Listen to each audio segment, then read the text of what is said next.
Yep.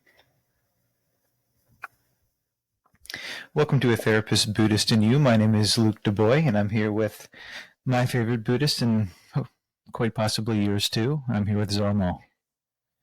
Hey, Luke. How's it going? Good to be here. Hello, everyone.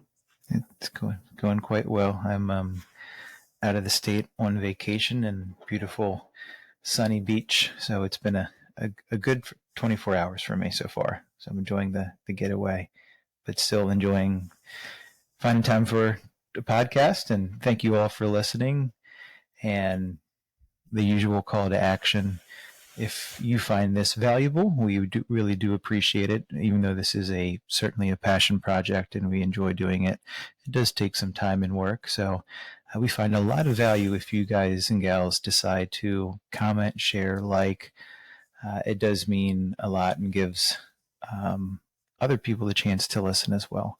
In addition to that, we are really enjoying this, but you do have the opportunity to donate or grant us some financial beings through this. So that'll be in the show notes, and you can certainly donate, and we appreciate that if you so choose. So let's get into a very interesting topic, Zal, today. We have been doing some video, we've done camera, we've done computer, to do some video aspects to our podcast over the past couple months, and we've been enjoying that. And I remember, Zal, a couple months ago, we started talking about AI and artificial intelligence and the effects that's having on the world in a lot of ways. And we talked about how it can affect podcasting and things like that. And I reached out to Zal about this article in the Atlantic. I believe it was the month of June, maybe the first article in July. And lo and behold, it was about a monk who thinks the world is ending. And what he's really talking about is, can Buddhism fix AI or artificial intelligence? When I sent that article to you, what did you think about, Zal? Yeah, I read it right away. I was putting my kids to sleep when you sent that, and they were already asleep. Yeah, pretty interesting. Like the intersection of spirituality and artificial intelligence, Mm-hmm. But my immediate reaction was like, can Buddhism or should Buddhism even claim a role here? Is it part of the Dharma? Should it be? But then I read it, and those were my initial thoughts. And then I kept reading it, and pretty good stuff. It provoked some interesting thoughts about what AI means, which I have limited understanding of, but also to go deeper into Buddhist concepts and what it's about. So it's a great idea that you decided to do a podcast topic on that, because it's going to bring up some important things. Yeah, so thank you all for listening as we embark in this journey to explore this fascinating, in some ways, relationship between these two seemingly distinct realms. We have got artificial intelligence, often referred to as AI, and it's made significant advancements in recent years, revolutionizing various aspects of our lives, from self-driving cars to virtual assistants. But AI technology continues to shape our world in a bunch of different ways. So relating it to spirituality is, to me, is a whole nother ballpark that I never even considered. We read the article, but I thought it would be pretty interesting if I use AI to explain what the article was about for our listeners. So I'm going to read a 2-blurb article, and I believe the Atlantic, there's a paywall. But hey, now you can use AI to not pay for monthly subscriptions, apparently, if you're interested in the Cliff Notes. When we were younger, so I don't know if you had this in your schooling or upbringing, we had these thing called Cliff Notes, that if you had a book to read and you didn't read it all, you could buy the Cliff Notes version that had it in summary or bullet points, so that way you could answer the teacher's questions when you're in English class. So this is what AI sums up the article. This article in the Atlantic, the monk who thinks the world is, quote, ending, The monk's name is, I apologize for the pronunciation, Soryu Foral, a monk ordained in the Zen Buddhist tradition who founded a monastery called Maple, and the acronym stands for Monastic Academy for the Preservation of Life on Earth, in the far north in Vermont. He believes that humanity is exponentially destroyed life on the same curve as we have exponentially increased intelligence, and that AI might soon destroy us. Seems pretty intense verbiage. For All provides spiritual advice to AI thinkers and hosts talks and quote-unquote awakening retreats to researchers and developers, including employees from OpenAI, Google, DeepMind, and Apple. Roughly 50 tech types have done retreats at Maple in the past few years. The article explores the question of whether Buddhism can fix AI. That's the summary by Artificial Intelligence about this article. Well, what jumped out at you, Zal, when it comes to reading this article? This Buddhist monk certainly has some passionate perspectives on. I mean, what was the quote from Artificial Intelligence itself? That this curve is at a level that will destroy humankind. Yeah, I mean, there's a lot to unpack, but I guess the foundations are the fact that it is Zen Buddhist tradition, which is different from Theravada Buddhism. So we can start with that, but also, Okay. The topic and the purpose of our podcast is well-being, which is related to spirituality. So we can start from those. But you always ground us so well. I appreciate that. Yeah, the spirituality part, is that I have very limited, again, understanding of AI, but as far as what I know about ChatGPT and that thing called natural language processing, which is what AI is about, that I'm also an interpreter. As an interpreter professionally, I'm not supposed to translate word by word, but to carry the spirit behind the word. So like the thing about natural process language thing, my understanding is that when we use word and interact with the AI, they're not reading the words, but they are able to catch the intent behind the words. So like that kind of intersect with spirituality, because spirituality, I guess the word spirit comes from the meaning of the essence, the true nature of things, So it's interesting that there's an overlap, but the monk's concern is more about where is it going to take us, So it's not that something's wrong with AI, but I want to make sure I heard that correctly, that from your perspective, that AI captures the intent similarly how you do as a language interpreter. So that could be a definition of spirituality, the spirit behind the word. I got EBGBs.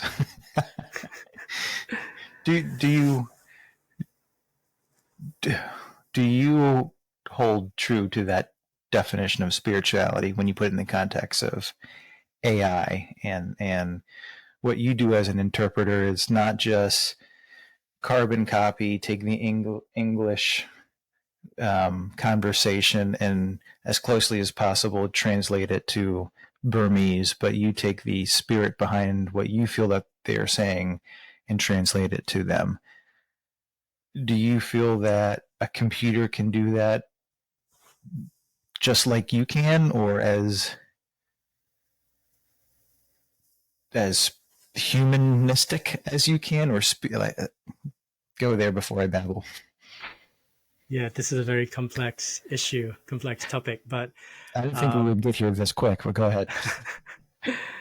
Yeah, so like there's a lot of things going on. First is the intuition part, right? Like the thing about AI too is that, so like to answer your question, it is yet to be revealed. I don't know, because there's that concept of machine learning, So when I interact with ChatGPT, the reason and the source of the figuring out how to get the intent is from crunching all these data, and they come up with a solution by looking at the patterns.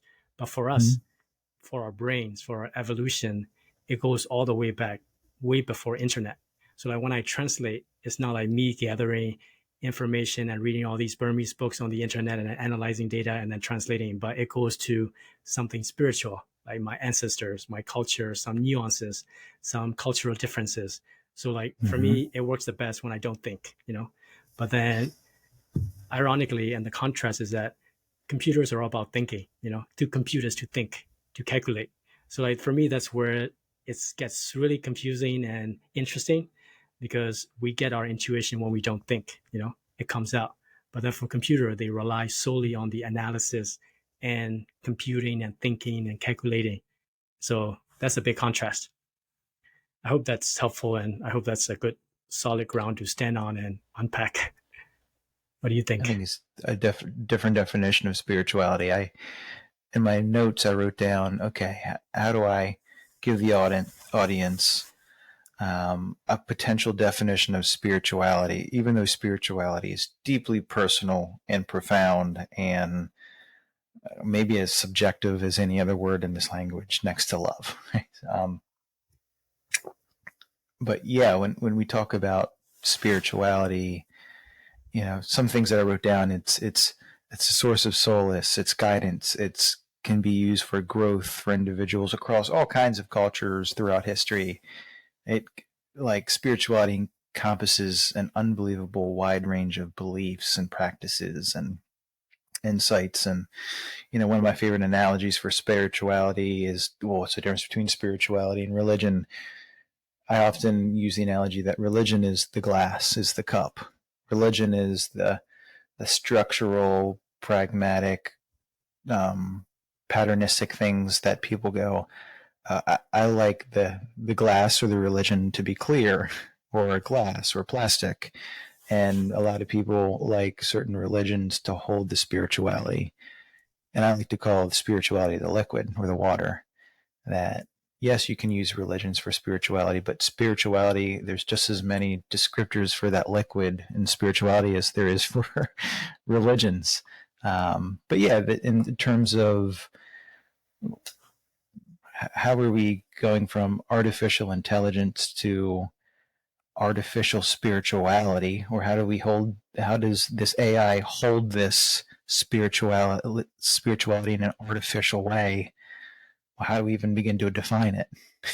This is where we're at already. More questions than answers. Hmm.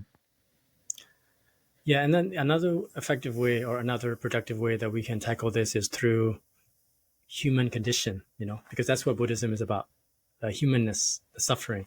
So, like, I think the article, what it's saying and what the mission of that monk, the way I have interpreted, is to have that empathy, because if machines are heartless, they can do whatever they want. But like, if there is that sense of connection, empathy, compassion, feeling the pain, feeling understood, if that's the case, it can take us further beyond, our imagination in terms of infusing spirituality with artificial intelligence, So that's the intent that I get. So maybe we can kind of. And part of his message to these people that are creating this artificial intelligence, using these algorithms to create this artificial intelligence and all the things that come with it.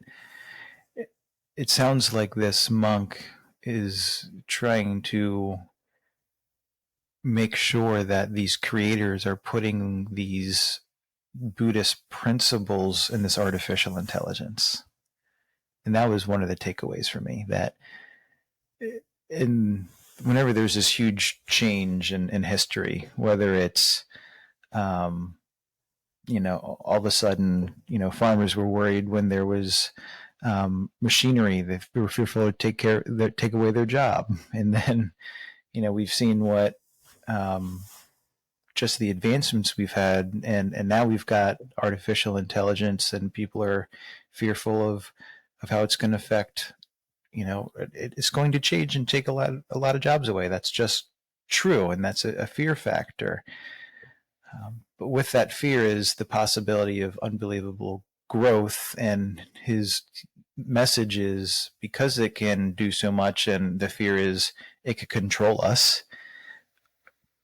If it's got these Buddhist principles and this algorithm, then okay, it can do much better than rapid advancement at the speed of light.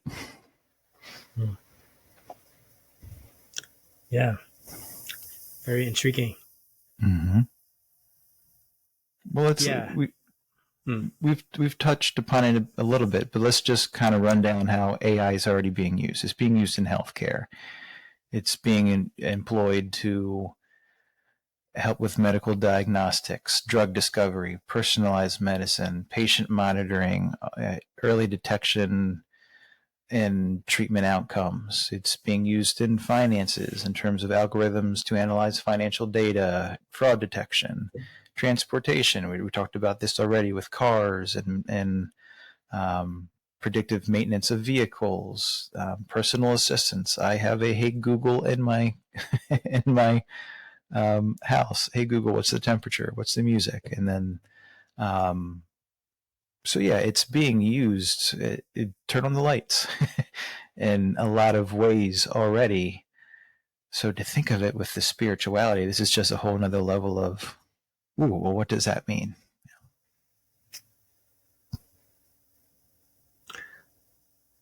Yeah. So what do you see as the challenges when it comes to AI when we bring in the spiritual aspect of it? So let's get deeper into that, regardless of what this gentleman thinks. Yeah, I mean, if I stay true to the path of Buddhism, so if it's AI that's going to help me end suffering, then that's great. But if it's going to prolong the suffering, it's going to bring me deeper into this reality of suffering and get stuck there, then it's not in harmony with the purpose of Buddhism. But not everybody's goal is to end suffering, you know? So, And I think where my mind goes with that, my version, my therapist version of that, it can be good, it can be bad. There's ethical and social implications that if it raises ethical concerns and biases, then that's problematic. But if it can help set up the conditions for spiritual growth, just like a therapist can, well, great, I'm all for it. So I see it as ethical considerations, and you're seeing it as, well, yeah, it could set up the conditions for spiritual growth. Good. What about, I think of like dependence and reliability when it comes to spirituality. Can you imagine if we become dependent on this for spiritual growth? What does that look like? To me, that sounds like suffering. But when you think of someone potentially being dependent on artificial intelligence to tap into that higher sense of self or higher power or spirituality, what do you think of? yeah, that's not only attachment, but also not only dependence, but also attachment, you know? Okay. So, but if it's like a temporary dependence, because that's also the role of the teacher, the role of the Dharma, or the role of a raft, its purpose is to cross the river. But once you get to the other river, you can just move on. So if the artificial intelligence for spirituality is like that, that's probably good. It will aid you to get to where you need to go. But then once you get there, there's no need for that anymore, you know? So like that kind of augmented intelligence would be more productive and practical than artificial intelligence, you know, something that can augment us to get to where we want to go, and then we can move on. You've always said that as a meditation and Theravada Buddhist life coach, that you never want your clients to be dependent on you for meditation or your life coaching. Same thing as therapists. Now, someone might say, well, what's the harm in being dependent on this artificial intelligence if I'm reaching and receiving and connecting this spirituality that's helping me with growth and development, and is helping me with coping skill, being able to cope in a healthier way? What would you say to that? Yeah, you're nailing on a really important point about this topic, because like when I connect, so the thing about human intelligence and artificial intelligence is that the reason So that whenever I connect to another human being, there's a human connection. And the reason why is that I see myself in that person, that for me is a true liberation and true spirituality. But is that possible with an AI? So like if it's going to aid me to see because if the AI's role is for me to get to places, get things done, that's great. But from the point of view of spirituality, it needs to point me towards myself to be able to look at within myself, because only then I can be like, okay, this is what I want and this is what's true to me. So like for me, that's very important. That's also what happens when you meditate, when you connect, when you are in service, helping others, you find yourself. So that to me is the true spirituality. But if it's just like taking you away and then use this AI as a distraction, not to look at yourself, then we're kind of missing the point. So the way I hear that is there's a difference between personal insight and awareness and escape. Because I can use connection, right? I mean, there's virtual reality where I'm walking and taking hikes in the woods, and some people's definition of spirituality is connecting with nature. Well, when does the healthy become toxic? When does the healthy become escape? When does the healthy become a maladaptive pattern and avoidance of what I'm hearing you say is that internal awareness and growth? Yeah, that's a big one. That's a big one. And I think that can be hard, and especially with this artificial intelligence and this virtual reality that we might see people use for an altered nature connection, a virtual reality version of creative expression, and engagement, where we can get lost in a world that isn't reality. Sounds like drugs a little bit, doesn't it? Yeah. It's got a similar ring to it. Yeah, I think we're touching on really key topics. You as a therapist, me as a coach as well, is that we do our best when we connect. So if there's an artificial intelligence trying to help me, but then I'm feeling understood, but then like, do you really understand me? Have you gone through what I've gone through? Do you have human experience? Then like, that's kind of questionable. So for me, that's a puzzling and more to be revealed part, because yeah, it's yet to be concluded because we don't have enough data. Yeah, let's talk about some of those artificial spirituality examples that do exist. Virtual meditation apps. Right? They use AI algorithms to provide guided meditation sessions, personalized meditations, real-time feedback based on individual preferences and goals, and like, this is the right guided meditation for me right now. It sounds to be very valuable. There are chatbot spiritual guides. Never thought I'd say that before. Chatbot spiritual guides. That's certainly not a guru, right? AI-powered chatbots or virtual assistants are designed to simulate spiritual guidance and support. Sounds like chatbot therapy, and that might be a whole nother episode that we'll do with AI and therapy, because it's out there. There's pros and cons to it. These chatbot spiritual guides can provide advice, answers. You ask them spiritual questions, it'll give you spiritual answers back. It'll engage in conversation about spirituality. That is a way to connect.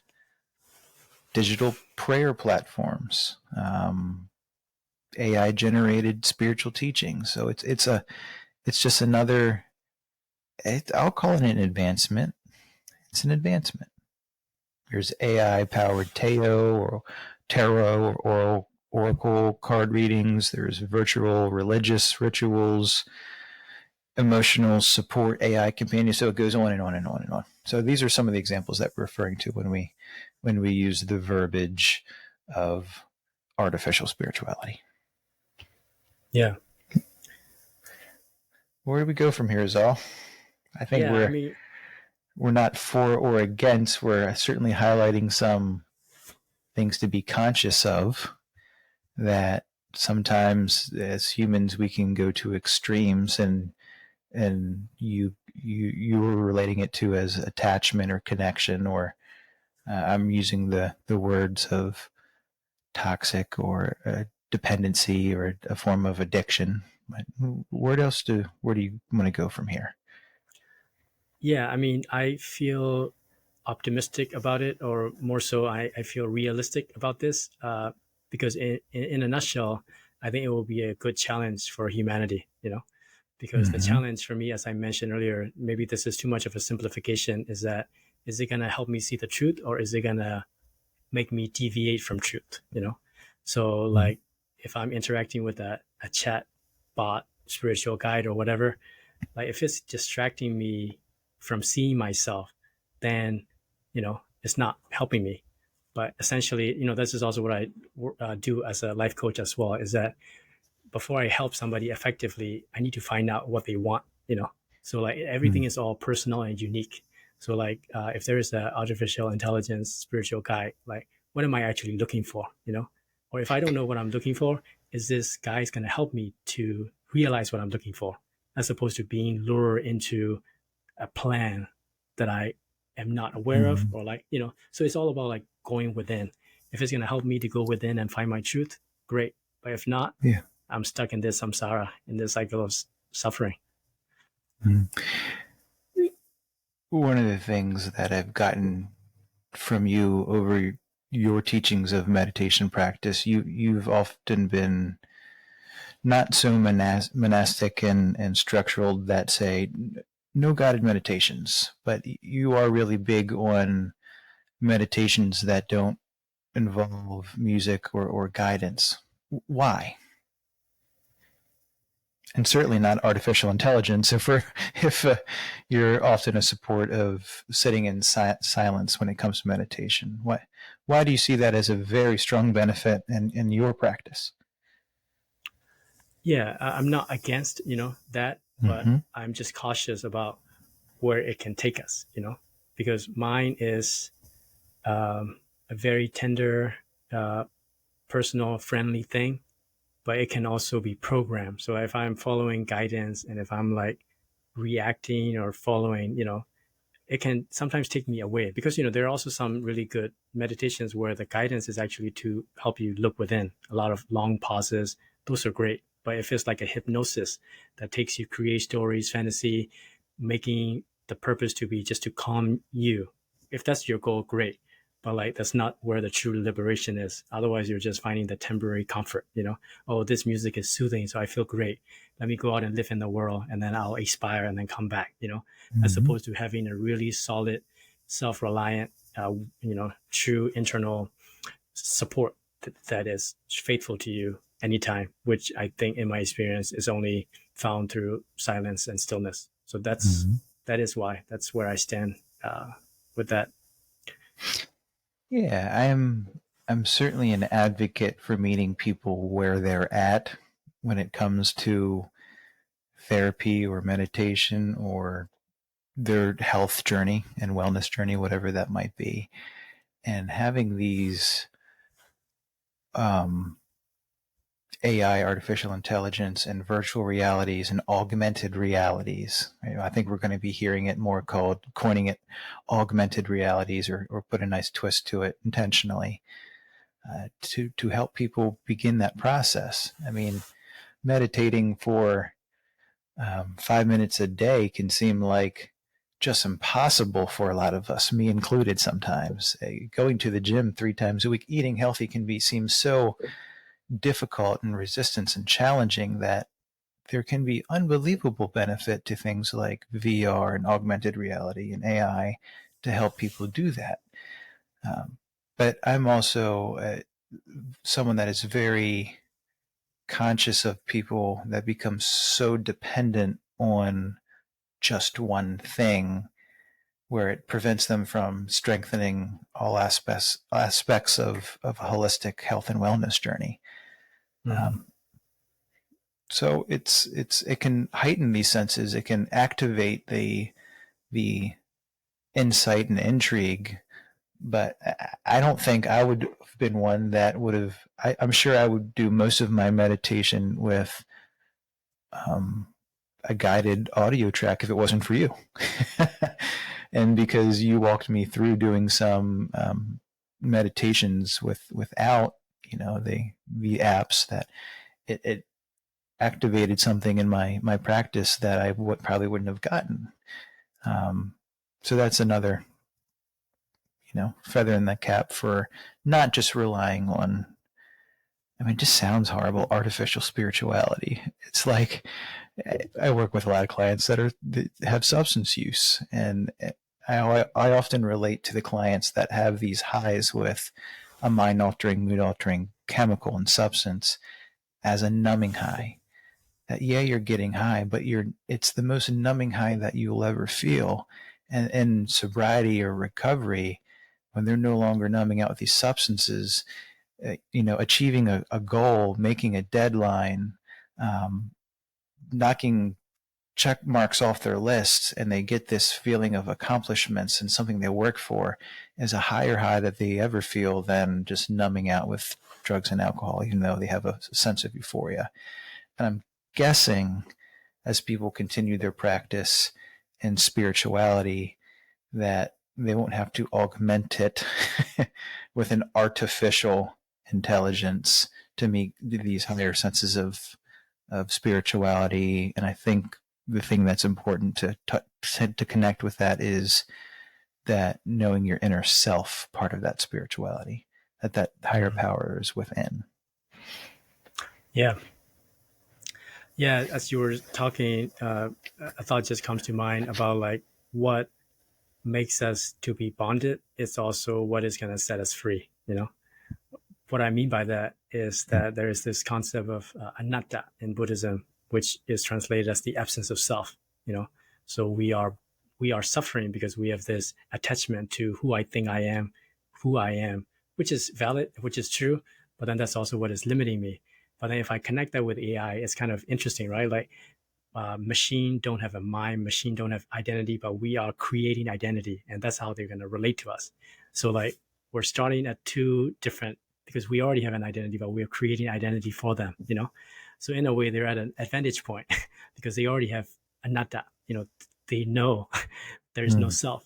But for me, that's for us, that's what's going to set us free, to realize that there's an absence of self. And that's also why I feel optimistic and realistic about it, is that the concept of Dharma in Buddhism, which is the truth, is that it doesn't matter where you go to Mars or a different universe, like there is this immutable truth, which will never contradict itself. It will always be there.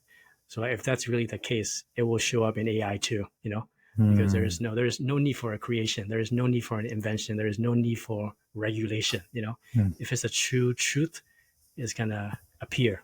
So very interesting. We have one Buddhist perspective that is optimistic about the whole thing, and we have this other Buddhist from Vermont who feels that on this pace, that humanity has exponentially destroyed life on the same curve as we have exponentially increased intelligence, and that AI might soon destroy us. It's a little bit different from your perspective. Yeah.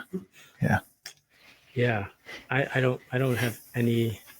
I don't know much about Zen Buddhism, and I don't know about this monk, but my first reaction to that is that fear is coming from attachment, right?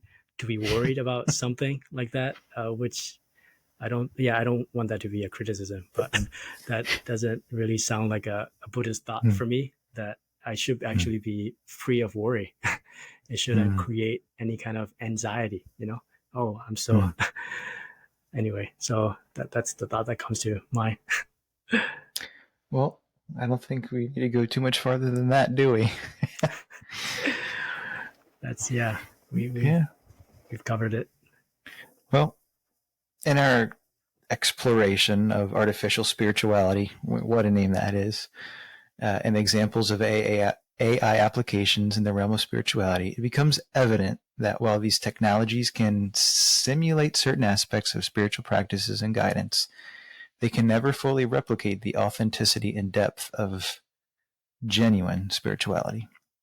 True spirituality is a deeply personal and meaningful experience that transcends algorithms and computational processes. It encompasses the complex interplay of emotions, intuition, and the human connection to something greater than ourselves. It involves profound moments of self-discovery, transformation, and a quest for meaning and purpose in life. For some people, at its core, spirituality is about the exploration of our inner selves, our relationships with others, and our connection to the universe. It goes beyond logical analysis and measurable data, delving into the realms of mystery, faith, and transcendence. It is an experiential journey that cannot be quantified or fully understood by machines. That I believe. AI might be able to mimic certain aspects of spirituality, providing guidance, rituals, or even generating spiritual writings. However, it lacks the capacity for genuine consciousness. So far, empathy, so far, intuition that are essential to the human spiritual experience. It cannot fully comprehend the depth of human emotions, the complexity of our desires and fears, or the profound moments of spiritual awakening and transcendence. That you just have to feel. Moreover, spirituality is intrinsically tied to human relationships and community. It thrives on the shared experiences, wisdom, and support that we find in spiritual communities and traditions. While AI can simulate interactions and provide information, it cannot replace the power of human connection, compassion, and the collective wisdom passed through from generation to generation. As we navigate the advancements of AI, its potential applications in various aspects of our lives, including spirituality, it is crucial to remember that the essence of spiritual lies in our authentic human experiences. It is a deeply personal and subjective journey that cannot be replicated or replaced by machines. There you have it. Sounds good. That summarizes it all. Yeah. I can't wait to look back at this in 10 years. Probably 5 years or even 2 years at the rate of artificial intelligence. So, I'll probably read an article or two about this when it comes to specifically therapy and artificial intelligence. But there is certainly a spiritual connection that we make with another human being. But we certainly do find ways to connect with computers and electronics too. So there's nothing's, my takeaway, nothing's all good or all bad. That's a big takeaway for me. Yeah, this provokes for me an attitude of curiosity. I'm just curious, not worried, not concerned, not anxious, but curious, It's very puzzling. Embracing the mystery, huh? Mm-hmm. Yeah, and the change. Well, thanks everyone for listening. Can't wait to. This will be on YouTube and all the podcast platforms that you're listening to now. But please check out our Facebook page and our other social media links in the notes below. And once again, please like, comment, share. It would mean a lot too. If you've listened to at least 3 episodes, leave a comment, that's our handshake agreement if you found this valuable. My name is Luke DuBois. And this is all. And we'll see you next time. Thanks so much. Thank you all.